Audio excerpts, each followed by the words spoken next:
Hey, it's Aaron. Today I'm with a 2021 BMW X5 xDrive something plug-in. Anyway, plug-in hybrid X5. That's all you got to know. So you can see it's pretty much a full-size SUV. A couple of differences between this and the standard gasoline model, besides that plug and the fuel efficiency it's supposed to bring. But this is a wonderful vehicle to drive. Let's have a look at it.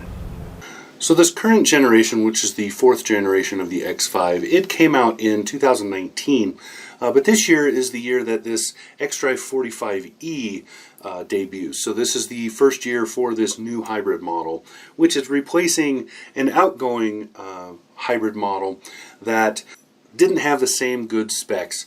Also new this year, Android Auto is standard, and there are a couple feature changes. That's really all that's changed this year. The X5 is a large SUV. The plug-in hybrid version we're looking at here does not have a third row option. The other ones do.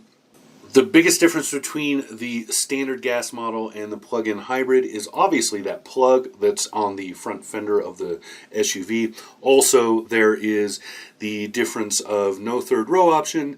So the xDrive45e or X5 hybrid, it's like what I like to call it because it's a whole lot easier to remember.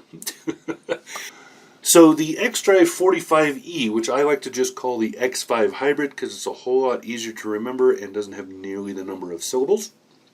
It is a plug-in hybrid. It has a 20, if I remember correctly, I may be getting this wrong and I'll try to fix it on the screen if I am. It has a 24 kilowatt hour battery pack, 17 kilowatt hours of which are usable. That gives this about 30 miles of all-electric driving. That's about twice what the previous one had, the previous plug-in in the previous generation. It has a turbocharged 6-cylinder engine up there and then the electric motors for a total system output of about 389 horsepower, which is beautiful. It is more than enough for this SUV, but not so much that you feel overpowered. The fact that a large portion of that has a lot of torque from zero because of the electric motors just makes it feel really zippy. Just a wonderful drive. It feels really good. That 30-mile range is doable sometimes. Most of the time you're going to be more like 25 to 27 in your daily drive, which for most of us is more than enough. Now there's one big caveat here. Because it's a plug-in hybrid, it is limited as to how much it can charge. So I have a level 2 charger in my garage, and monitoring that as I plugged this in, I was only able to get it to charge at about 16.6 amps.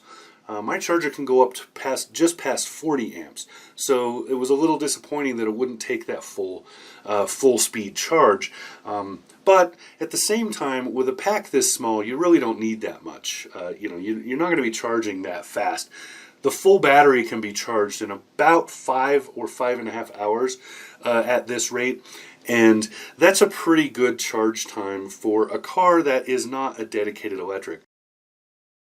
So the main difference between the X5 hybrid here and the other models is that besides the inline 6 that's under there, it also has a battery pack that, if I'm going off the top of my head, is about 24 kilowatt hours. I'll change that somewhere on the screen if I'm wrong. And electric drive system. The X5 comes all-wheel drive only. There is no two-wheel drive version. And it also does not come with a third row in the hybrid. So if you get the hybrid, you do not have a third row option. So that's the major difference. Fuel economy wise, that's the point of getting this vehicle, right? So with the fuel economy on this, you get 50 mpge. So that's the miles per gallon equivalent rating for this vehicle. And then you get about 23 mpg on average otherwise. So if you're running purely off the gas engine, your combined mpg is going to be 23. You'll get a little more than that on a highway. I haven't done a highway test yet, so I don't know what it is. But by the time you see this, I probably will have, and you'll see that on the screen as well. So that's the major difference between this and the standard gasoline version. And at this point, the wind's probably so high you can't hear anything I'm saying, so let's go to the next part. Subscribe.